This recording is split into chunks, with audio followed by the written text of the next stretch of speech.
Hello friends, welcome to back my YouTube channel. Angni Fagla YouTube channel गासैखौबो बरायफिनबावबाय नायलांदो लोगोफोर नों दिनैना जों साब्रै गेलेदों आरोना आंनि साथाम लोगो दंदेरो दा जों ओंखारनो थांगासिनो दा फेक्ट्रियाव ओंखारनो थांदों फेक्ट्रियावथ' मिथिखायो गान मोना होननानै माने बेयावथ' सौलायलायनायसै दा नायलायदो माबायदि जायो दा नै फ्रेन्ड्स आंनि सिगां सानै एनिमि दं आं दा बिसोरखौ सौलायनो थांबाय आरोना सासे हेडशट होजाबाय नै सासेखौबो लागावबावनो र' लागाव आंखौ सौदों सासे फैबावबा जानाय नंला आंना मेडिकेट गैला आरोना खारबाय आं बेनिखायनो आंना मेडिकेट गैया आरोना लोगोफोर बेनि थाखायनो खारनाय जादों आङो माने रेंक गेम नालाय प्लास माइनासनि बाथ्रा थायो माइनास जाजानो खारदों आरोना दानो जुदि माइनास जागोन ना खमसे खम 50 माइनासआथ' जाखागोन बेनि थाखायनो गिदा खारदों आं एसे लोगोफोराबो गैया आंना अबे दंजोबोथाय फिरसे होमबाबो थांफिनबाय आं सौलायफिननो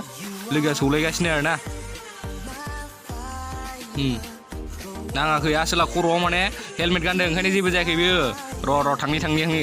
लागाव हेडशट होजाबावबाय बे आंजों गाहायाव सासे एनिमि नुहुरबावदोंमोन आरोना आं बेखौ सौनो थांबावदोंमोन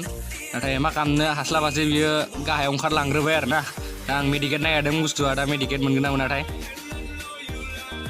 नै दहायनि हेडशट मार जादोंना सानैयावथ' सासेखौ माने आंनि किलखौ खावबाय खोमा सोरबा आं सासेयाल' ओंखारफैबाय